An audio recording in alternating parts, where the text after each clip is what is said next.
தமிழ்நாட்டில் பார்த்திங்கன்னா இந்த ஜாதிய வன்கொடுமை கொலைகள் எங்காவது ஒரு இடத்துல நடந்தால் போதும், அதை பார்த்துக்கிட்டு வரிசையாக எல்லோரும் செய்ய ஆரம்பிச்சிடுவாங்க. அதோடைய தமிழ்நாட்டுடைய ஒரு வழக்கம் பழக்கமாக வைத்திருக்கிறார்கள்.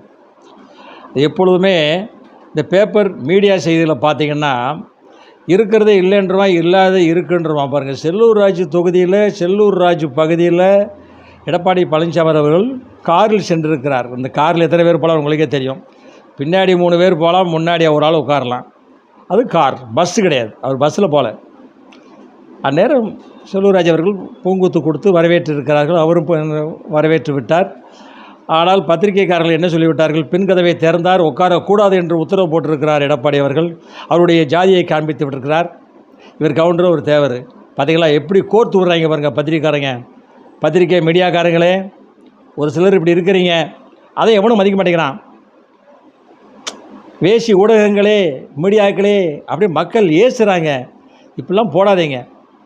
அவர் நல்லா தான் இருக்கார், நல்லா அடுத்த காரில் போயிருக்கார். தெரிஞ்சுக்கிட்டு பேசுங்க, புரிஞ்சுக்கிட்டு எழுதுங்க, வீடியோவில் போடுங்க.